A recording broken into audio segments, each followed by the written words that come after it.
kayo lang ang tunay na naninindigan compare sa mga politician natin ngayon, di ba?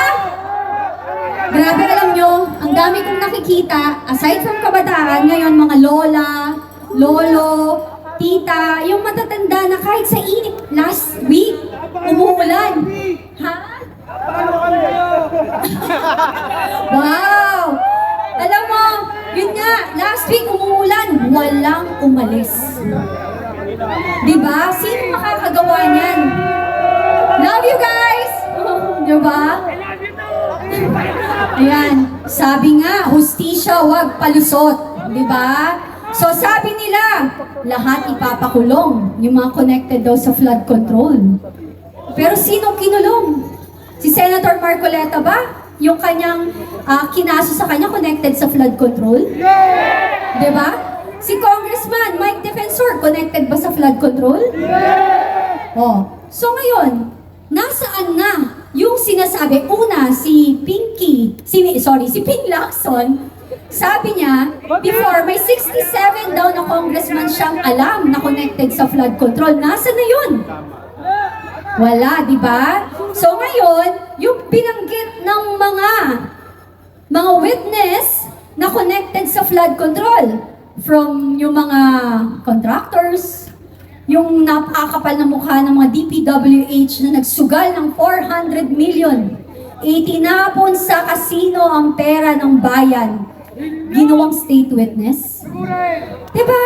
Habang tayo dito nananawagan, dito nakatayo sa init ng araw hanggang ngayon, hindi nauuhaw, nagugutom, mananinindigan, yung mga hinayupak na yun, nandun, nagsugal ng 400 million, tas state witness pa. Iba na ngayon, no? Yung kriminal ang pinoproteksyonan. Diba? So, papayag pa tayo na ganun na lang tayo lokohin? Hindi, diba? So, kaya tayo nandito. Kaya mga kababayan, maraming salamat sa inyo at nandito pa rin po kayo. Meron pa po tayo, may mga magpapasalamat pa rin po sa inyo. At wag po tayo magsasawa kasi alam niyo sabi nila, magsasawa rin daw tayo, rally tayo ng rally. Diba? Kasi magsasawa din tayo, mapapagod din tayo. Tingnan natin, kasi ganun po talaga. Pag gumagamit ng droga, manhid. Diba? Pero tatandaan nyo, ang droga, nawawala yan kasi kailangan i-take mo ng i-take para tamaan ka ng tamaan. So may moment, para tayong nasa boxing eh. Job ng job. Hanggang maka-uppercut. Diba? Yan ang ginagawa natin ngayon. Diba? So maraming salamat sa inyo at thank you talaga na nandito kayo.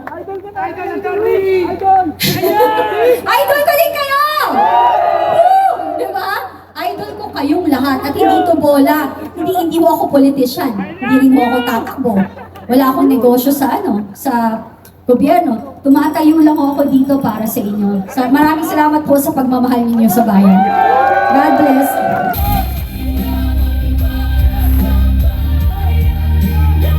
Ngayon tawagin natin ang head at talaga naman ang founder ng UPI. Ang gentleman na marami na rin kaso dahil pinaglalaban niya ang kapakanan ng ating bayan, si General Romeo Poquis.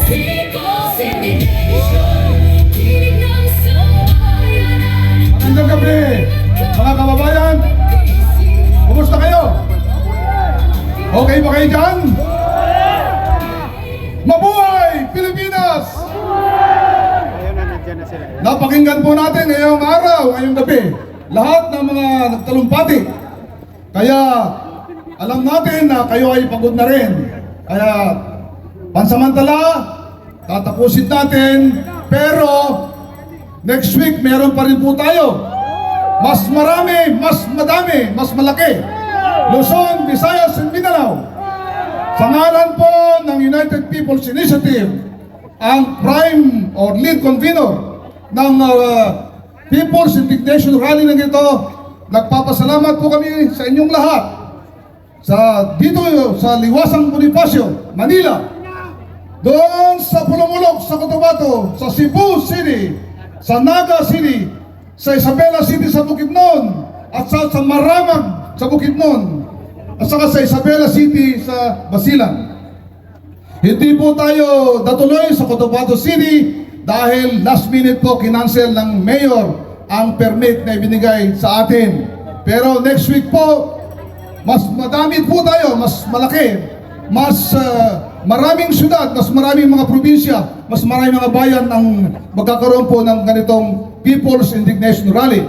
So mga kababayan, mga kapatid, maraming salamat po sa inyo. Huwag muna kayong aalis po at tayo ay kakanta ng ating Pilipinas kung mahal. Maraming salamat po sa inyo, sa lahat po ng mga grupo, sa lahat po ng mga sektor, mga individual, mga affiliated organizations na sumama ngayong araw, ngayong gabi. Maraming salamat po sa inyong lahat. Mabuhay ang Republika ng Pilipinas! Mabuhay ang sambayanang Pilipino! Mabuhay!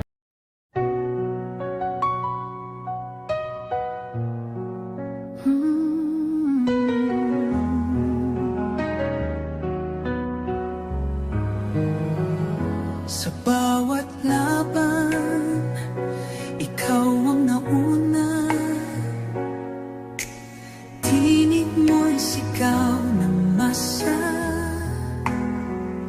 Ngayong ikaw ay hinahatulan ng dayuhang walang alam.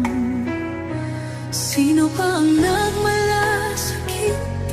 Siya ngayon'y pinapahirap. Pilipinas ay lumuluha. Hustisya ang sigaw ng madla. Tatay, di ko hindi ka nag-iisa. Milyon-milyong puso ang kasama. Ang bayang minahal mo ng tapat, hindi kailanman lilimot sa iyong hirap.